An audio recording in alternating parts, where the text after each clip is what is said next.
Outline, etapa 3 de la gran historia del radio. Hoy presentamos Etapa 3. Como ya lo hemos mencionado, la gran historia del radio se puede dividir en 3 grandes etapas. Con un pequeño detalle, la historia del radio hay que escucharla. Para estos destellos, están muy claras las etapas en que se divide la gran historia del radio. Pero como ya lo hemos comentado, al acercarse al evento o acontecimiento, nos damos cuenta que se trata de una serie de eventos y hechos colaterales que impulsan y acentúan el acontecimiento emblema. Lo hemos hablado. Es como todo cualquier proceso creativo. Hay una idea, parece que a veces hay planos, existe una concepción, un periodo de gestación y felicidades, una fecha de nacimiento. Sí. En todos los actos creativos esto es una regla. Nos damos cuenta del proceso en su acercamiento. En la etapa 3 de la gran historia del radio en México, es obvio que es un proceso de diversos hechos, acontecimientos y pequeñas o grandes explosiones de tecnología, cambios sociales, políticos, económicos. Sin embargo, la etapa 3 del radio la ubico fácilmente en mayo de 1994 y es la fecha de inicio del noticiero de Joaquín López Dóriga en Organización Radio Fórmula. Y veremos por qué. Puede parecer arbitraria o cargada por la simpatía profesional, pero no lo es. Hay elementos suficientes para marcar la etapa 3 del radio y hay un marco fuerte para señalar a este magnífico periodista con una gran dedicación y amor por el radio, como el inicio de una nueva época en la gran historia del radio. Vayamos a pasear por el proceso. Hay unas causas detonantes muy fuertes y empiezan a explotar 10 años atrás del 94.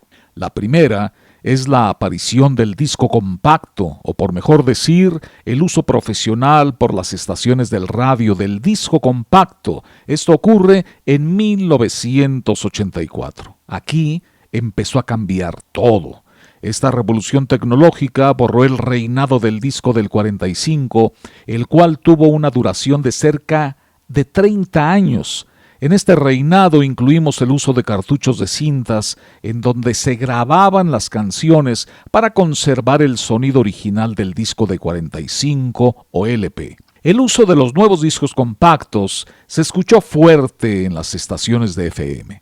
Como testigo presencial puedo afirmar que solo las estaciones FM empezaron a transmitir en disco compacto. El sonido empezó a cambiar, para algunos mejorar, y el público empezó a degustar este sonido. La audiencia de FM empezó a crecer. Hubo un boom de música en inglés. Todavía hoy, la música en inglés de los 80s está todavía muy valuada y no hay sustitutos adecuados. Una escuchada al elenco de cantantes y grupos de 1984 nos puede ayudar a comprender la magnitud del talento. Madonna, Michael Jackson, Scorpions, Bonnie Tyler, Wham, o como muestra una canción, USA for Africa. Los participantes siguen llenando satisfactoriamente las estaciones especializadas. Entonces, también hubo un extra boom de estaciones FM. Ejemplos: WFM, Rock 101, Radio Hits, Radio Joya, Stereo Rey, etc. Vamos a citar otra causa-efecto de la etapa 3. Las estaciones AM empezaron a debilitarse. Otra pequeña coincidencia. Los videos se apoderaron de las historias de las canciones. Toda canción tenía su video. Cuidado, alarma, alarma. Una sacudida a la libre imaginación. Un avance visual contra lo audible. Una ola de rock en español en 1987 le dio la respiración que necesitaba el AM. De repente, se detuvo la ola del rock en español. No explotó lo suficiente, por llamarle así, a la continuidad, y el AM empezó a tener dificultades neumológicas, también en los neumáticos. SIC. En Estados Unidos sugerían trasladarse al FM y al contenido hablado noticioso. En 1988 se crea 97.7, La Estación, y Estéreo 102 como estaciones líderes de música pop en español en FM. En 1989, algunas AM se agravan. Importante recordar que en este año, Organización Radio Fórmula lanza sus primeros ladrillos de programas precursores. Al frente de ellos, Maxine Goodside, Alfredo Palacios y Eduardo Ruiz Gili. En 1990, algunas AMs tenían ya coma inducido. Broso y El Mañanero nacen en radio a inicios de los 90.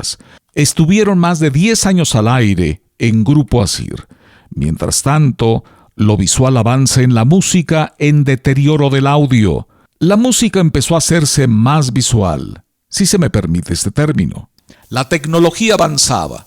El dominio del FM se torna aplastante. Llegamos a 1994. Empieza a aterrizar en México la revolución tecnológica que no solamente afectaría el radio, sino los medios de comunicación humana, a la humanidad entera, al mundo, el Internet, la supercarretera de la información. Aunque la red UNAM empezó en 1989, el uso popular lo detectó en México en 1994, así como al primer proveedor comercial. La etapa 3 del radio inicia en 1994. ¿Por qué? Porque México amanece el 1994 con una revolución, la zapatista, porque el llamado error de diciembre ocurre en 1994 y con ello una de las crisis económicas más fuertes se hace sentir en México. En 1994 hay fuerzas inexplicables en estos destellos que al enrocarse producen un México diferente, todo bajo una vestimenta económica, política, social. Porque el siglo XXI se le adelantó a México. El siglo nuevo empieza en México en 1994. El radio es evidentemente efectado. El núcleo Radio 1000 se despoja de 2 emisoras AM. El AM continúa en terapia intensiva. Organización Radio Fórmula empieza una cobertura nacional en sus programas de contenido hablado. El 3 de mayo de 1994, Joaquín López Dóriga empieza su noticiario. Para estos destellos, es el emblema del inicio de la etapa 3 de la gran historia del radio en México. La llamada primera cadena inicia en las estaciones del señor Azcárraga Madero. La segunda cadena arranca en el 2000 al convertir la FM 104.1, antes Jazz FM y Poco Tiempo Tropical, en una estación de contenido hablado. Hasta luego con la querida música, el contenido musical. Así inicia la etapa 3 de la gran historia del radio, con todas las características antes mencionadas y vigentes hasta hoy en día. Una AM en aparente cuidado intensivo, con signos sorprendentes de recuperación en algunos casos. Un dominio del FM, una cantidad extraordinaria de contenido hablado, principalmente noticioso. Una migración sin muros ni visas de talento noticioso de televisión hacia micrófonos de radio. Muy parecido al éxodo de radio cuando llegó la televisión en 1950 en México. Bastantes programas y muchos talentos de radio migraron a televisión. Hoy se da en sentido inverso el retorno al radio. Programas y talentos migran, algunos se exilian, otros se cobijan en radio. La etapa 3 también distingue una poderosa radio de contenido musical. Aunque la industria de la música sufrió los ataques todo destructores de la tecnología y la piratería, el contenido musical se mantiene fuerte. La amenaza del MP3 ya no lo es tanto. Bueno, ya con las portadas moradas y aplaudiendo las bajadas y streamings, parece que ya se olvidó, pero dicen que fue un tráiler de 10 cajas grandes, pesadas, sin placas, pero nadie vio nada.